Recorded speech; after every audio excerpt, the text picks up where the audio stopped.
And it could be summarized here in this way, which is this human ability in some settings to gain the strength and the will to do something from the irrefutable evidence that that something cannot be.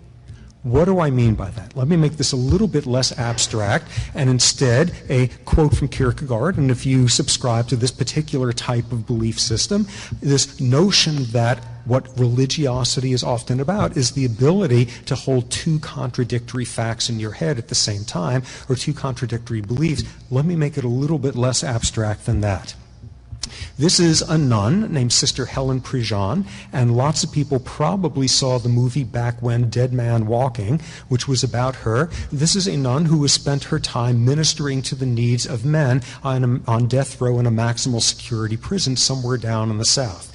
And inevitably, she is asked by all sorts of people when hearing she has spent her life solacing these terrifying, evil creatures who are as damaging as any humans can be, saying, how can you do this? How can you have just spent your whole life doing this? And she always has the same answer.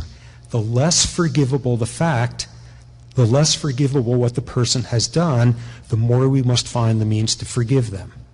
The less lovable the person is, the more we must find the means to love them. And as a strident atheist, this strikes me as one of the most irrational, nutty, magnificent things we are capable of as a species. The more something cannot be, the more we have to make sure it is.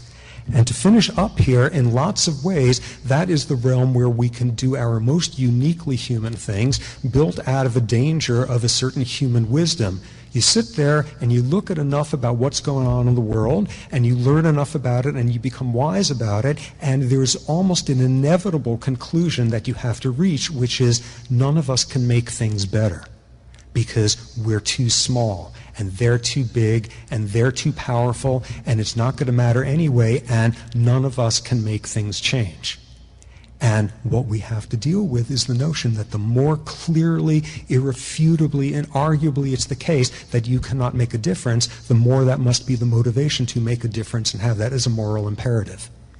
So at the end of the day, we do smelly stuff just like hamsters, and we do strange things with our stress hormones, but at the end of the day, this realm of being able to take abstractions and turn metaphors into things as powerful as the most visceral of sensory effects, and to do all of this in a context of moral imperatives, we are an entirely different planet from other species.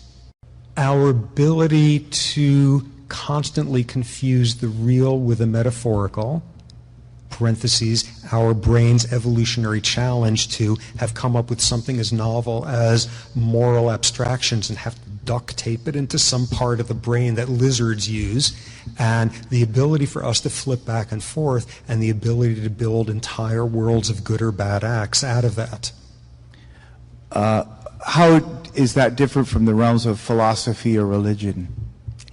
Well, depending on your tastes, that's not different in the slightest, or it's a completely different way of thinking about it. It's obviously part of that. When you have a nun saying things like, my central credo is the less lovable someone is, the more I must find the means to love them, that is at the centerpiece of that style of thinking. And as shown there, it could be framed theologically, and as shown in lots of other cases, it need not be. And one final question would be, how can all of that be cultivated? Well, that's... I don't know. Come on! I'm just a professor. I don't know. Let's see. I think for starters, it suggests we should give tubercular meat to all of the aggressive males on this planet.